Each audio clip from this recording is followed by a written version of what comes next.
the low oblique sit position.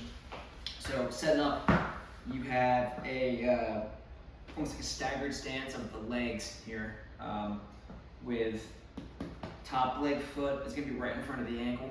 Okay. Here's how you grade how much bend you have. We don't want to be up here at around 90 degrees. We don't want to be too low. Find the sweet spot to where you feel like you maximize contact with as close to the outside of your knee as possible. If you're feeling the contact being really up here, what we do is we take a little pad, and if you turn your hip in and out, you'll feel a bump on the side of your hip. The pad would go right beneath the bump, just like this, not down on your thigh. And that should help you get the contact with the floor to be considerably lower on the knee. We want it to be as close to the knee as possible, not up on the thigh. All right. The other consideration here is that as you're setting up for this exercise, we want to keep the rest of our body weight as far back over top of the hip as possible throughout the whole thing. All right.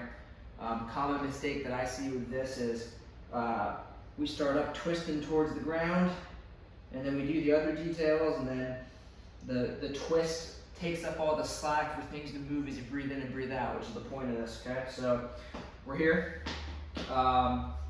Let's go over other common mistake is a cue that I'll give is we're trying to get a little bit of radial internal rotation as we're in this position.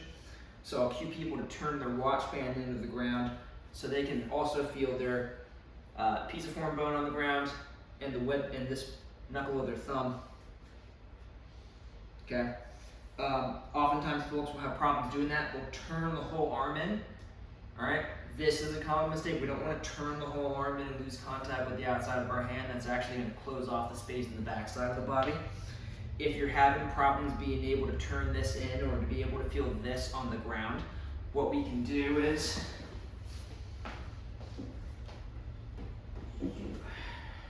take a towel and you can fold it up some.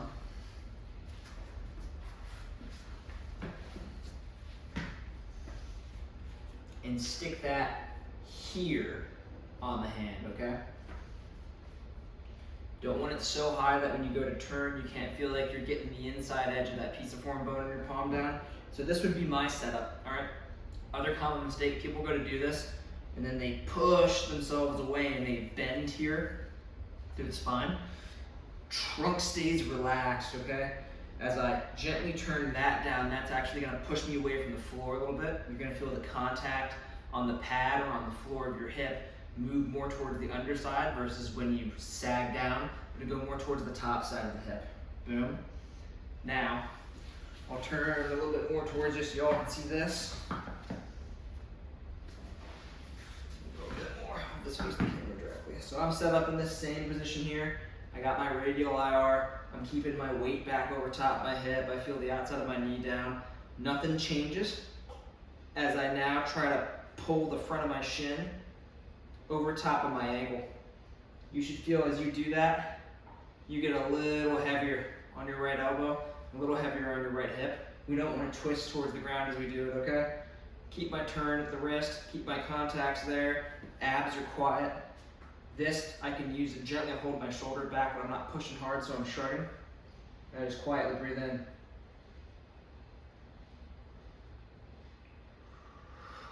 And that is the finer details on the low oblique set.